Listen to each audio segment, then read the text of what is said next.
All new Three's a Crowd, weeknights at 9:30 Eastern, 6:30 Pacific, only on Game Show Network.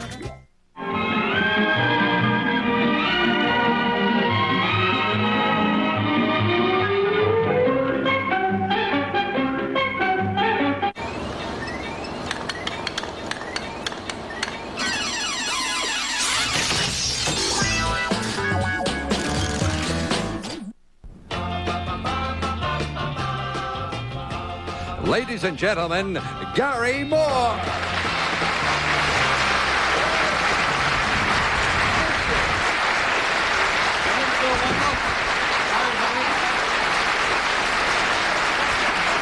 Welcome once again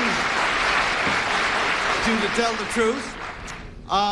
Like most of us, whether we are housewives, house husbands, or single, our first guest is concerned about the rising cost of meat. And so our first guest came up with an ingenious answer to that problem, and we'll find out more about it as soon as we meet our panel here on To Tell the Truth. Kitty Carlisle. Bill Cullen. Peggy Cass. And Gene Rader.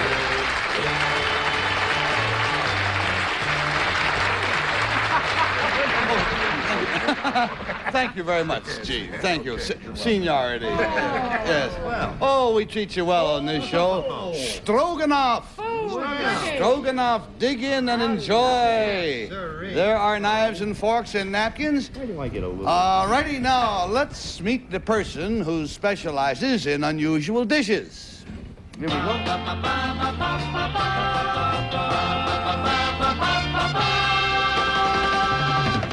Number one, what is your name, please? My name is Terry Arnell. Number two. My name is Terry Arnell. Number three. My name is Terry Arnell. And as usual, the panel's job is to find out who truly is Terry Arnell, and this is the way the affidavit says. It says, I, Terry Arnell, maintain that meat prices are much too high. As a college student, I simply can't afford to pay $1 for a pound of hamburger, particularly when it fries away to nothing. Fortunately, I've hit on an ingenious, money-saving, palate-pleasing plan. Every meal, from breakfast through dinner, contains the same basic ingredient. Take, for example, my glorious beef stroganoff, which the panel is eating now. Made with noodles, sour cream, carrots, garlic, and potatoes, it is the thrifty shopper's delight. Not only is the meat in my stroganoff healthy and delicious, but also very reasonable in price. Get out of here, what is it? Why? What? Because it's dog food.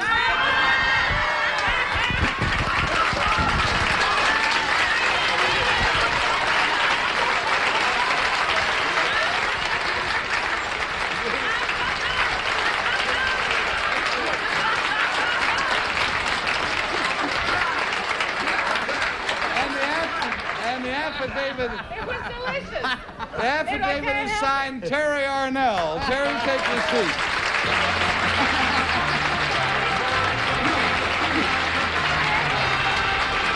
Well, we learned a lot that time. The only one who recognized the taste was Peggy. I believe it.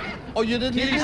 Kitty said it's Marvelous. I said it was delicious, and it still is. I can't help it. It was very good. I looked at it, and it did. It's a terrible idea, but it's very good. Well, It looks panel, funny to me. let I me eat tell everything. you, if you really think that we served you dog food, Yeah. you're barking up the wrong tree. That was a joke. That is a very fine canned stroganoff, and there is no dog meat in it. However, the health department, what is it here? The health director and the hospital dietitians approved of this particular recipe with dog food. Nothing unhealthy about it. We'll be back to find out how and why and all like that. Now, we have with us three ingenious friends, all of whom say they are Terry Arnell, who has actually been eating dog food as a protest over high meat prices. And we'll start the questioning with the priceless Peggy Cass. Well, I'm with you as far as meat prices are concerned. I don't even know where you get hamburger for $1 a pound. It's more than that in my market. Rats to them. Number three, what's a nice dog food breakfast? That's the one that's very hard for me to grasp. Gravy train. And what do you do with it? You can have it like a cereal. Oh, with milk? With milk, yeah, and sugar. Is it as good as regular cereal? Well, I like it better, really. Yeah? Yeah. Now, number one, do you use the moist dried or the dry dried, like Purina dog chow, or do you use the moist kind like Top Choice? Oh, I've tried quite a few of them. Like I did try the gravy train, and of course it makes its own gravy. And then I make a lot of different casseroles and things like that to kind of disguise the effect of it. Yeah. Well, number two. Do you? What happens to dry? You don't eat dry. Do you eat dry dog food just as a snack? Yes, ma'am. We eat like milk-bone dog biscuits too. Oh, they're not bad, milk-bone dog biscuits. No. But what about like Purina dog chow? Yes, just Purina dog chow with water on it. Yeah. Well, Gene Rayburn? I pass. Number 2, let me pursue what Peggy was talking about. What does it taste like? It has a really bland taste, like cereal or something like that. Number 3, if Gary said there was real beef in the food we had here. Now, when you put dog food in it, what do you use? Is it horse meat? Well, I made stroganoff with horse meat, and you can kill the taste with like garlic, a lot of garlic. Number 1, I understand the horse meat is inspected by government inspectors, but they wouldn't be as careful inspecting for dogs as they would for humans. Is it safe to eat that stuff, really, Yes. number 1? Yes, they have to inspect it just as much. I mean, it has to pass. And it has more protein in it than our top quality meat. Number 2, why does a hamburger fry away? Why is it less than... I guess it's because of the fat in it. Yeah. Number 3, do you... And we go on down to Kitty Carlisle, please. Well, I'm still confused, ladies and gentlemen. What I just ate with such enjoyment, was it dog food or wasn't it dog food? Number 3. I think they said it was. I don't know. No, Kitty. I'm sorry I asked. No, it was not dog food. Oh, okay. It was cat food. All right. Now, look, I don't have a dog, so I don't know what you're talking about, gravy train and stuff. We have a dog in our house, but we cook the food at home for him, so I don't know all about that. But what, number 2, what is really in dog food? Is it really horse meat? Yes, ma'am. And number 1, oh, I'm sorry, go ahead.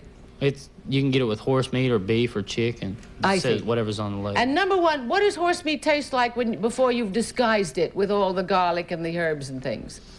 Well, it's different. It's different for the different types of dog food that we get. I mean, if you get the dried food, of course, I haven't really taken it just literally as the dog food. I see. You know, I try to mix it with things. I did the first time. I tried it in a bowl. And it's hard to describe the taste except just bland. I'll bet. Bill Cullen, you have last choice on this delightful subject. You know, before she began her questioning, Kitty bit me. Makes me... That proves what it was. Yeah. Number 3, when you have somebody up for dinner, and I assume you have from time to time, do you forewarn them? Well, that's what I use the beef stroganoff. Oh, in other I words, had people come over for dinner, and Yeah. I serve them beef stroganoff. made of dog food. Yeah, but they ate the whole thing before I told them. Then I you waited tell that them. long. Wonderful. Marvelous. Then what did you do, number 3? What? I ran out of the room. No. Yeah, I can. They bit her. Number 2, is this? I think I heard about this. Is this actually a serious endeavor on your part, or is it sort of a college follow-up to the swallowing goldfish? And No, this is a no disrespect. serious thing. We're really mad about the prices being too high. I agree with What school? Where do you go to school? Number 2. What is the college or university? Oklahoma State University. Is the entire or the majority of the student body doing this? No, a lot of them are just still laughing at us. Yeah. Am I correct? Number 1. Did I perhaps read about this in the New York Times? Yes, Is it? It's gotten quite a bit of publicity. And where do you go to school? Number 1. I go to the University of Tennessee. I'll ask you the same question. Is it? I'm afraid you won't, Bill, because the bell just rang. Based on what you learned, mark your ballots, and you have to mark them as to whether it's number 1, or number 2, or number 3. As usual, we pay the team $50 for each wrong vote from the panel, and if the panel votes totally wrong, we give them $500. And so, Peggy, commence. Well, I have a good reason for my vote, because those 2 girls said that if they they'd put so much garlic in it to disguise the taste, just loads and loads of garlic, their social life would be worth nil if they put all that garlic into their systems. Who'd want to kiss them goodnight? So I voted for 2. Boys never care. And we got a 2 going there. And Gene. I'd like to say I'll kiss 1 and 3 right now. I don't care how much. I won't kiss number 2, though. Let me make that perfectly clear. 2. And we've got a pair of 2s going. And Kitty. Well, I don't know. I don't think it matters about the garlic. I voted for number 3. I think she made a very good presentation. All righty. And Bill Cullen, which way are you going to go, friend? Gee, it's becoming a good... If it's not number 2, I will roll over and play dead. I will. We've got oh no, Kitty again is out by herself. She was right last time. Yeah, votes are in. No, let Will go. the real Terry Arnell please stand up? There's Terry.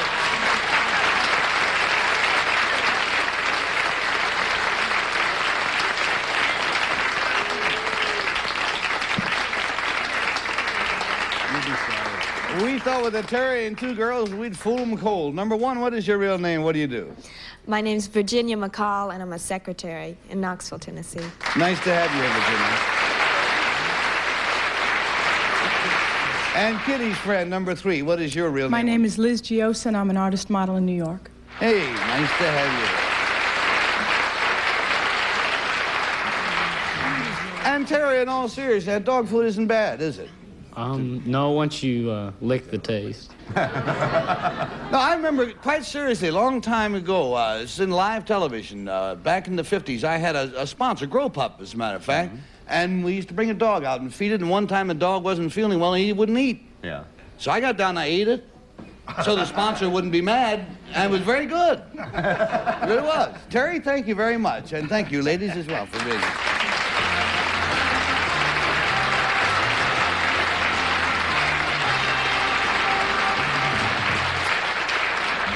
Will you guys ever watch demolition derbies on Oh, yeah. You know, on television where they bang all the cars together? Oh, and yeah. I just wreck the other guy's car.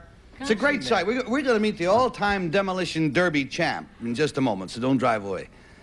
And now let's meet a guy who deliberately drives his car to pieces.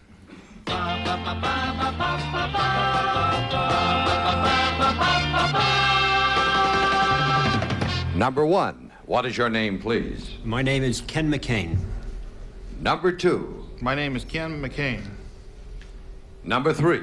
My name is Ken McCain. And here is the bashing biography of Ken McCain, as follows. I, Ken McCain, am the winner of the world's richest demolition derby. This rock'em, sock'em, bash'em, crash'em contest features devil-may-care drivers who deliberately smash their cars into each other. The object of this popular pastime is simply to destroy the other fellow's car. The driver of the last functioning automobile is the winner. You may be interested to know that brand new and late model cars are driven and demolished by such major racing car drivers as Bobby Unser and Parnelli Jones. Through my carefree derby years, in which I have incapacitated everything from a Rolls Royce to a Chevrolet, I have amassed more money than any derby driver in the world. Signed, Ken McCain.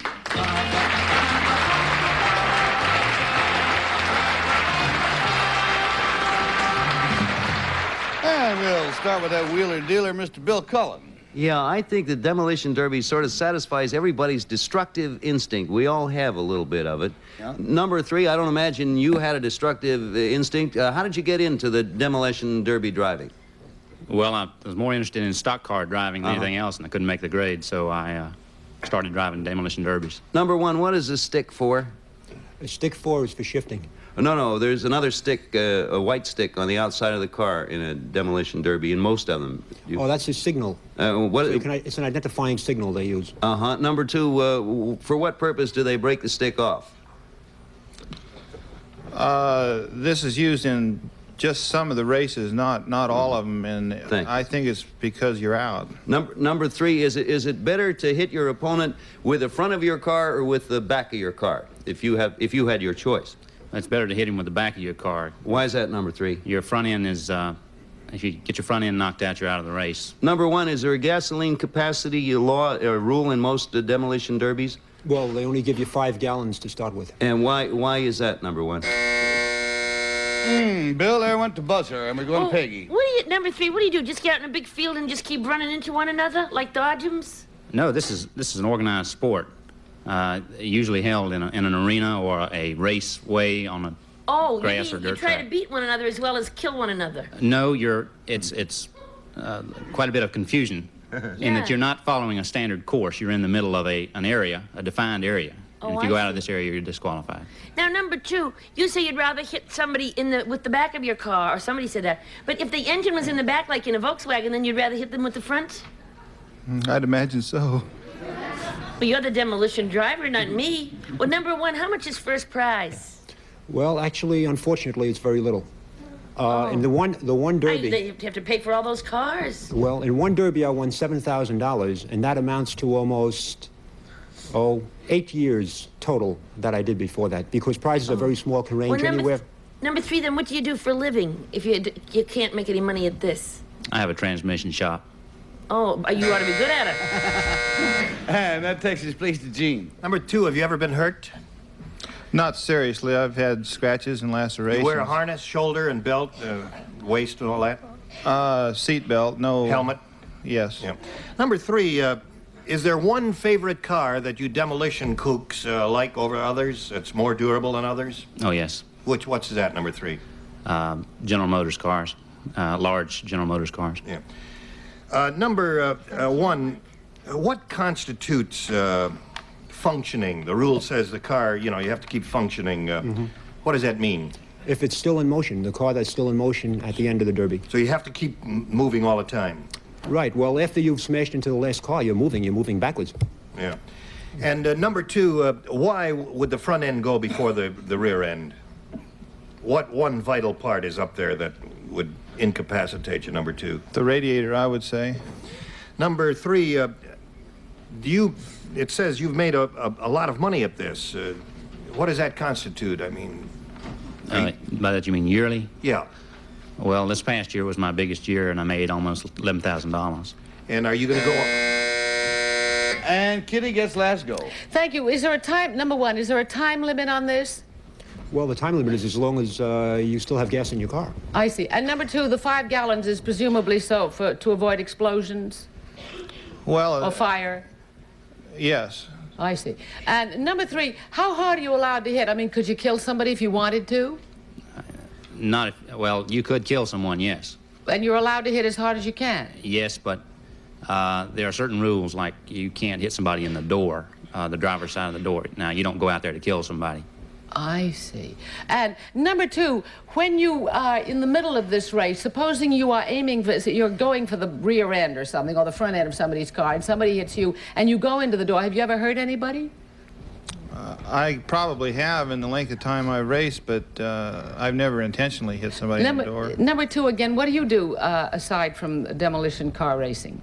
I own a transmission shop. And number 1, would you say then that a large car is the safest car for the road as well as for demolition driving? Number 2, when did this start? Oh, gee, there goes the bell, friends. No more questions. Time to make up your mind. The audience now will try to make up our minds as to whether it's number 1 or number 2 or number 3. And if everybody's got them marked, Bill, you ready? Yeah. Okay. There's little difference, actually, between a demolition derby and the normal traffic at 6th Avenue and 42nd Street along about 5 o'clock. True. I voted for number 3. You went for 3. Yeah, all right. We got that showing. And Peg looks very sure of herself. Well, I didn't think number 2 knew too much about cars. He wouldn't fix my transmission. But now number 3's from the South. He sounds like everybody that's a good car driver of funny cars is from the South. So I voted for 3. All right. Got a pair of 3s, and Gene? Well, like Bill, I go for number 3, too. And I also voted for him. All right. So far we got 3 3s going. And Kitty? Well, that's funny. I'm out on a limb again. I'm obviously wrong. I voted for number 2 because he didn't give us much information. Working on reverse psychology. Yeah. Now, let me see. Last time you were out by yourself and you didn't make it. But the time before I did. That's right. Well, we'll have to find out. I think votes are all in. Will the real Ken McCain please stand up? I'm always a sports fan. I'm the one that knows about sports.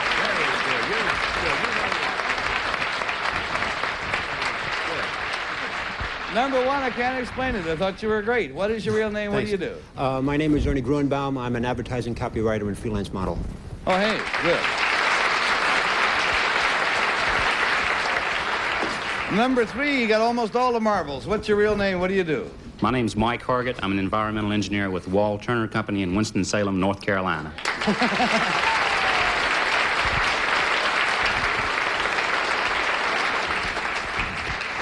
I have, oh no, I got them over here. I have two pictures that I want to show you to show what happens in this demolition derby if you've never seen one before. Here they are. First, let's get a before photograph. Now, this is Ken and a Ford LTD. It's a nice-looking car, right? Right. And there's Ken all crouched down there and ready to go. Now, let's take a look at the same car after Ken won the demolition derby. Now, keep in mind that that's the winner. It looks like the loser. Also, Ken, doesn't this picture bring out, can we have the picture back, Paul, or is it too late? Bring out the fact that for this, the demolition things, they take the gas tank out of its usual place in the back of the car and move it inside where it won't explode. Isn't that right? Yes, the gas tank and the battery both are moved inside to prevent a person from having gasoline or battery acid, either one splattered on them, from hitting another car.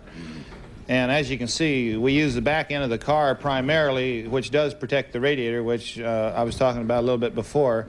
And when it gets down to the last car or two, then we'll hit with the front end because we don't care about the radiator because the race isn't going to last that much longer anyway. Ken, thank you very much. And thank you, gentlemen, also for being with us.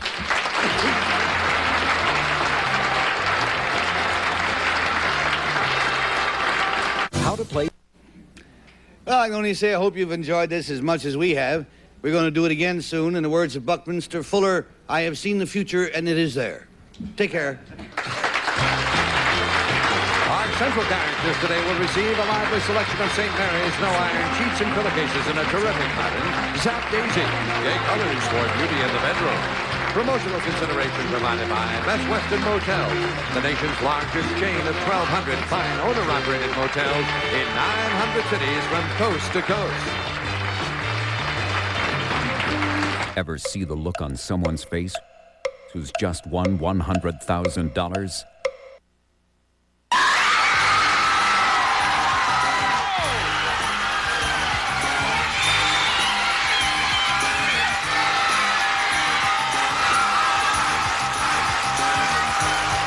You want drama? Watch this game show, The $100,000 Pyramid with Dick Clark, today at 5 Eastern, 2 Pacific, only on Game Show Network.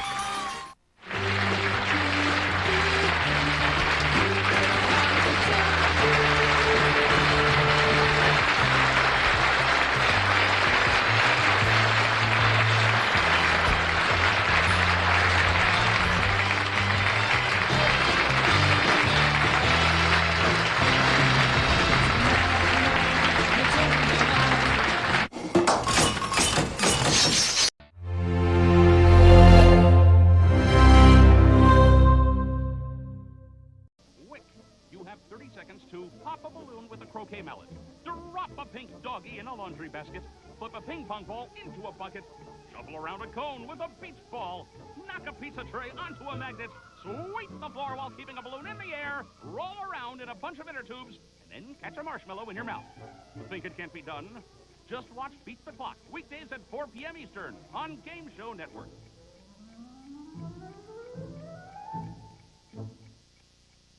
9.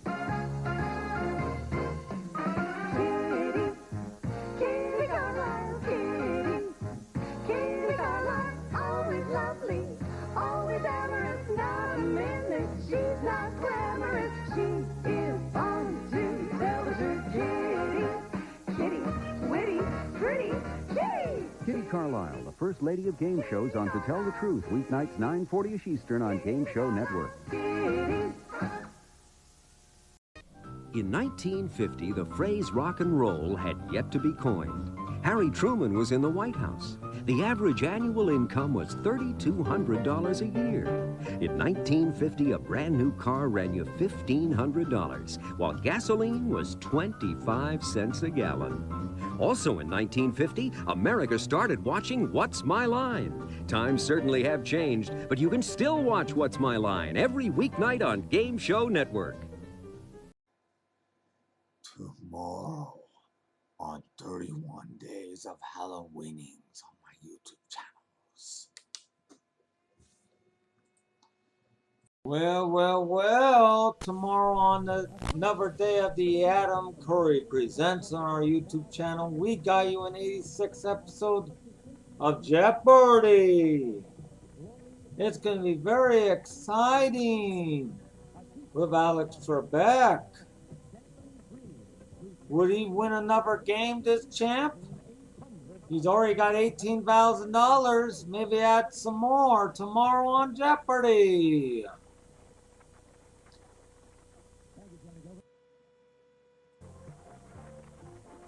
And we got Final Jeopardy. Who's going to win the Final Jeopardy? Include the category is famous names. And the answer is...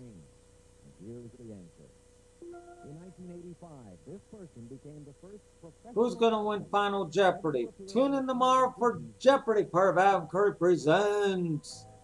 At 10 a.m. Eastern, 7 a.m. Pacific. Have a good night.